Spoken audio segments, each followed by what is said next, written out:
bisad curyaana ku nool Muqdisho kuna socota luga macmal ah tani waa nasiib u gaara bisadan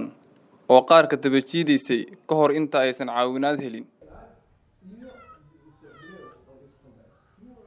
bisadaas waxaan ku arkay iyadoo maraysa iyadoo yar aad u yar runtii oo tarbuunka jidgoyska tarbuunka naf gaajo aad u hayso haddana aan lugaha dhanbe ka jaban tahay waxba marka iyadoo jidka jiitamayso qoraxdu hayso waa Cabdisalaan Ashkir isaga ayaa ku guuleystay in bisadan uu jidka ka soo qaado kadibna sidan u xanaaneeyay marka anoo meesha marayaan arkay waa soo qaaday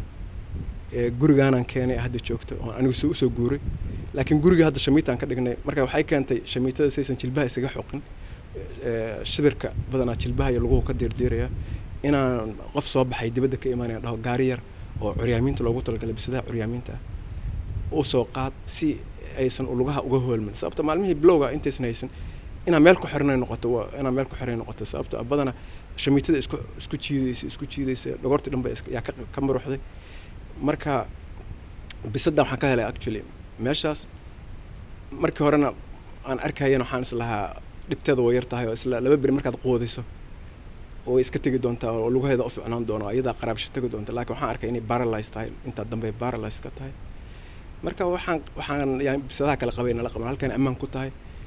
ay ku nooshahay qoyskay ka mid tahay aniga meeshan gurigayga joogta alxamdulillah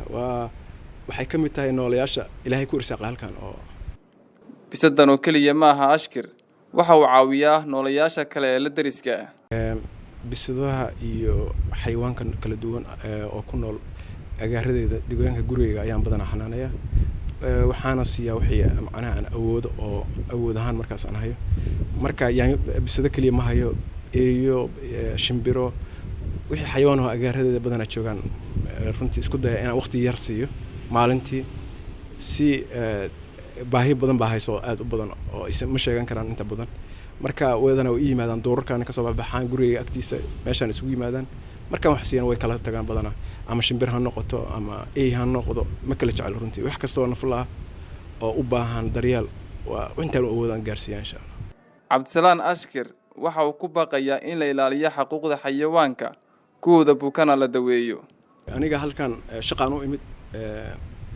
dadka dalka ku soo noqday oo isku dayay dalka inay wax u qaban karaan qabtaan ba ku jira gaarkiisa u shaqeysta waqtiga badankiisa nolosheeda ka dib laakiin waqti yar oo ii saaran jecelahay inaan ku qarash gareeyo in la sameeyo waliba Soomaaliya aan kula talin lahaa in la sameeyo shelter meel xayawaanka lagu xareeyo oo kuwa jaban iyo kuwa dhaawacan iyo lagu daaweeyo wadan kasta wuxuu leeyahay meelo badan magaaladan kale oo Muqdisho waxay ahayd inay yeelato ilaa iyo 10 meelood 20 meelood inay yeelato oo loogu talagalay haddii xayawaan hadda ka soo qaad dameer badan magaalada ka dhex shaqeeya haddii shil mid galo oo luka jabo waxa kaliya loo awood waxa waa inuu dhimasho silaca dhinto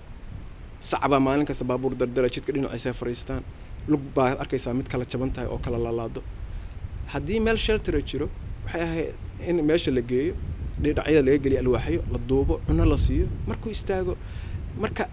waa isku xiran tahay horumarka bulshada aan gaarinay horumarka naxariista xayawaanka bulsho aan naxariisan ilaa alla uma naxariisto marka waa ku faraxsan waxaan insha Allah ku rajoonahay haddaan dalkan sii joogo in aan sameeyno hay'ad xayawaanka u dooda xuquuqdiisa caruurta waliba dhinaca baraaruga ugu daran dhinaca waxtarka kaliya ma daawo iyo cunno iyo kaliya ma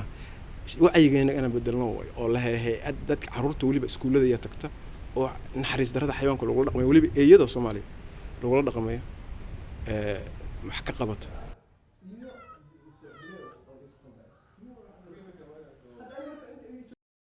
hadda bisadani waa deegaan waxa ay leedahay hooy u gaar ah oo bisadaha kale ka duwan halkan ayayna sii joogi doonaan bisadahan Maxamed Cabdi Biriye dalka TV Muqdisho